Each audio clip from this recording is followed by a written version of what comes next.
देखिए, सफलता एक दिन में तो नहीं मिलती है, मगर एक दिन ज़रूर मिलती है, और ये कर दिखाया है निखिल शुक्ला ने। एमटीएस 2022 में जो चयन इनका हुआ है और बेहतरीन प्रदर्शन किया है, और इनको अभी दिल्ली अलॉट हुआ है। तो तैयारी इन्होंने बहुत अच्छी तरह से की है, और जो भी एग्ज़ाम देते रहे, अंग्रेजी में इनके लगभग 100% से 100%, यानी जैसे 25 क्वेश्चन एमटीएस में आते हैं, तो 25 आउट ऑफ 25 ही सही हुए हैं। तैयारी यहाँ हमारे यहाँ की है, इंग्लिश की पूरी तैयारी अच्छी तरह से इन्होंने किया। और एयरफोर्स भी 2 से 3 बार क्वालिफाई हुए हैं, लेकिन ये फिजिकल से बाहर हुए, तो उसमें भी 20 आउट ऑफ 20 सही रहे इनके क्वेश्चन। इंग्लिश सबसे स्ट्रॉन्ग सब्जेक्ट है, मैथमेटिक्स भी है, जीएस अच्छी तैयारी की है। और उन्होंने एक अच्छा मैसेज दिया है युवाओं के लिए कि अगर आप लगातार और बेहतर प्रदर्शन और एक सही गाइडलाइन के अकॉर्डिंग आप तैयारी कर रहे हैं, तो निश्चित रूप से एक दिन आप सफल होंगे। आइए जानते हैं उन्हीं की ज़बानी कि उन्होंने कैसे तैयारी की है। जो भी आपके सवाल हैं आप कर सकते हैं निखिल शुक्ला से। क्या मैं एसएससी जीडी की तैयारी करना चाहता हूँ, उसके लिए आप कुछ बताइए कि मैं किस तरह तैयारी करूँ, या तो ऑनलाइन तैयारी करूँ या फिर मैं ऑफलाइन।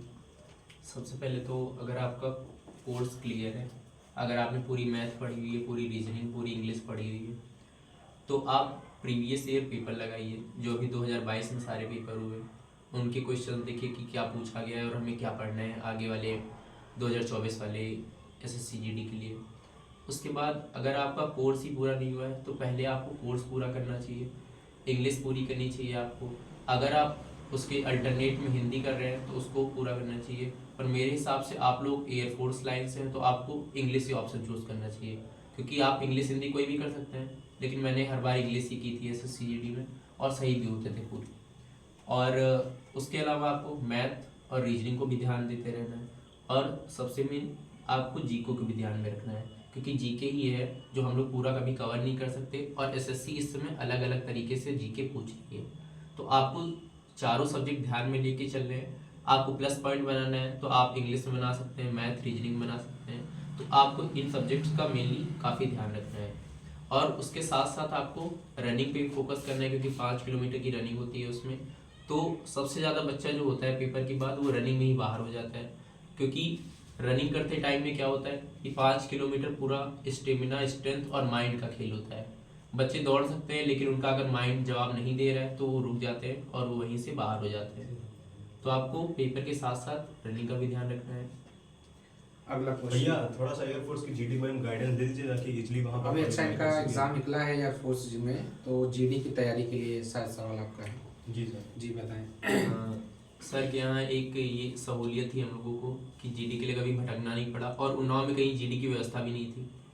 तो उस टाइम सारा बच्चा अभी काफ़ी सालों से यहीं पे आता रहा है, और यहीं से सिलेक्शन भी हुआ है। इवन उन बच्चों का भी हुआ है जो हिंदी में क्लियरली भाषण नहीं दे पाते थे, पोडियम पे खड़े नहीं हो पाते थे, इवन अपनी सीट पे खड़े होके वो बोल नहीं पाते थे, उनको लैक ऑफ कॉन्फिडेंस था, बहुत बोल भी नहीं पाते थे।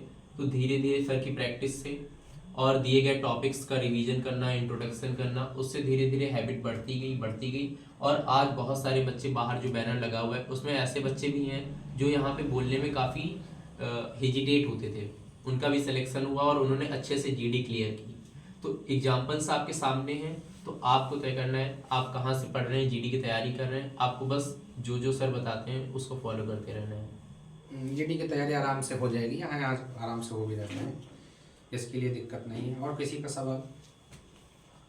भैया जो एसएससी एमटीएस में या स्टेनोग्राफर में जो टाइपिंग नहीं होती है वो कितने मिनट की किस हिसाब से? अच्छा, स्टेनोग्राफर में टाइपिंग जो है, स्टेनो का मुझे एक्सपीरियंस तो नहीं स्टेनो का है, नहीं है, मगर जो एमटीएस का हुआ है वो बताएंगे। दोस्त हैं कुछ स्टेनो की तैयारी किए थे, तो वो बता रहे थे अगर आप डेडिकेटेड होके करते हो 6 महीने से लेके 1 साल में ये तैयारी आराम से हो सकती है। टाइपिंग केवल 6 महीने से मैक्स, मिनिमम टाइम तो 6 मंथ लगना ही लगना है टाइपिंग में, स्टेनो सीखने में। प्रैक्टिस करते रहें। प्रैक्टिस करते रहना। भाई हम थोड़ा सीजल के बारे में जानना सीजीएल के चाहेंगे। लिए, सीजीएल में सलाह के दे रहे हैं लगातार, अभी को जल्दी ही उसका रिजल्ट आएगा, तो सफल भी शायद होंगे संभवतः। सीजीएल में आपको सबसे पहले, अगर आपका एडवांस मैथ क्लियर है और इंग्लिश अच्छी है आपकी, क्योंकि अभी पिछले 2022 से सीजीएल में और लगभग सभी एसएससी में पैटर्न बदल दिए गए हैं।